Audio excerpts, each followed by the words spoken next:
விடைத்தாள்களை சரியாக மதிப்பீடு செய்யாத ஆசிரியர்கள் மீது நடவடிக்கை எடுக்கப்படும் என்று பள்ளிக் கல்வித்துறை அமைச்சர் அன்பில் மகேஷ் தெரிவித்துள்ளார். தலைநகர் சென்னையில் கடந்த 2 நாட்களாக முதன்மை கல்வி அலுவலர்கள், மாவட்ட கல்வி அலுவலர்கள் கூட்டம் நடைபெற்று வந்தது. இக்கூட்டத்தில் கலந்து கொண்டு அதிகாரிகளுக்கு அறிவுரை வழங்கிய பள்ளிக் கல்வித்துறை அமைச்சர் அன்பில் மகேஷ், விடைத்தாள்களை சரியாக மதிப்பீடு செய்யாமல் அதிகபட்ச வித்தியாசம் இருந்தால் சம்பந்தப்பட்ட ஆசிரியர் மீது துறை ரீதியான நடவடிக்கை எடுக்கப்படும் என்றும் தெரிவித்துள்ளார். இல்லை பார்க்கணும், வி ஷுட் சி இல்லை வேல்யூஷன் அதில் பார்க்க நீங்கள் சொல்கிற மாதிரி 1/2 மார்க் 1 மார்க் எவ்வளோ இருக்குது, 10 மார்க் வச்சு வேரியேஷன் நிறையா இருந்துச்சுன்னா கண்டிப்பாக நாங்கள் அவங்க மேலே நாங்கள் ஆக்ஷன் எடுக்கிறோம்.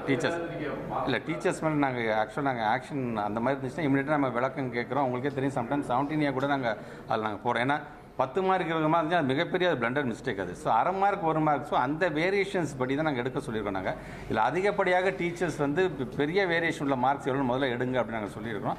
அதை பார்த்து நம்ம கண்டிப்பாக. Hello dear students, friends, welcome. தமிழக பள்ளி கல்வித்துறை அமைச்சருடைய அப்டேட் பார்த்துருப்பீங்க.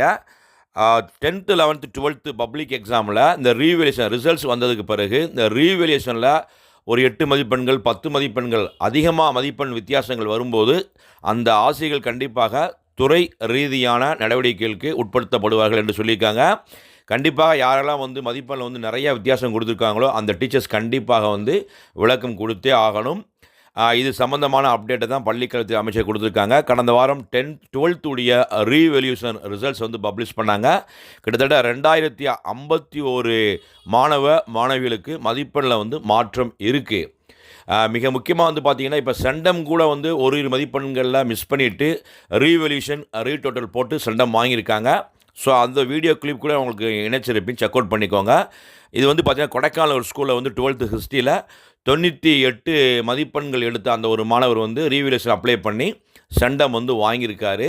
ஸோ அந்த வீடியோவும் அந்த ஸ்டூடெண்ட்ஸ் பேட்டியே கொடுத்துருப்பாங்க. இது மாதிரி இந்த வீடியோ பார்க்கக்கூடிய ஸ்டூடெண்ட்ஸ் உங்களுக்கு யாருக்கெல்லாம் 12th குறிப்பாக மதிப்பெண்ணில் வித்தியாசம் இருக்கா, எவ்வளோ மதிப்பெண் உங்களுக்கு கூடியிருக்கு அப்படி கமெண்ட்டில் பதிவு செய்யுங்க. ஸோ ஒவ்வொரு வருஷமே இது மாதிரியான நடவடிக்கைகள் தொடரத்தான் செய்யுது. எப்படி தான் கேர்ஃபுல்லாக திருத்தினாலும் அங்கங்கே மிஸ்டேக்ஸ் வருது. ஸ்டூடெண்ட்ஸ் ரீவேல்யூஷன் ரீடோட்டல் அப்ளை பண்ணி மதிப்பெண்ணில் சேஞ்சஸ் வரத்தான் செய்யுது. வரக்கூடிய பப்ளிக் எக்ஸாமில் எப்படி நடக்குதுன்னு பாருங்கள். உங்களுடைய கருத்துக்களையும் கமெண்ட்டில் பதிவு செய்யுங்க.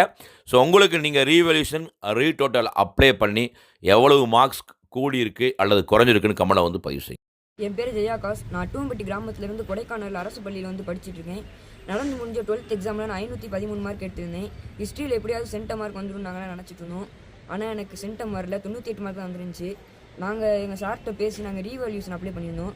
இப்போ ரீவேல்யூ ரிசல்ட் வந்தப்போ எனக்கு ஹிஸ்ட்ரியில் சென்டம் வந்திருக்கு. ரொம்ப மகிழ்ச்சியாக இருக்குது. ஹிஸ்ட்ரியில் சென்டம் எடுக்க உதவியாக இருந்தேன் எங்கள் வரலாற்று ஆசிரியர் அப்பா சாருக்கும் எங்கள் பேரண்ட்ஸ்க்கும் ரொம்ப நன்றி தெரிவிச்சுக்கிறேன். நான் முதல்ல எங்களுக்கு 100 மார்க் வந்துருந்துச்சுன்னா எனக்கு ஏதாச்சும் கவர்மெண்ட் காலேஜில் சீட் ஈஸியாக கிடச்சிருக்கும். ஆனால் இப்போ ரீவேல்யூவில் அப்ளை பண்ணனால கவர்மெண்ட் காலேஜ் அப்ளிகேஷன்லாம் முடிஞ்சு. அதனால் நான் ஒரு ப்ரைவேட் காலேஜில் பிபிஏ கோர்ஸ் எடுத்து படிச்சுட்ருக்கேன். இப்போ எங்கள் விடாமுயற்சினால நாங்கள் 100க்கு 100 மதிப்பெண் எடுத்தது ரொம்ப மகிழ்ச்சியாக இருக்குது. நன்றி அப்பா சாருக்கு ரொம்ப நன்றி தெரிவிச்சுக்கிறேன்.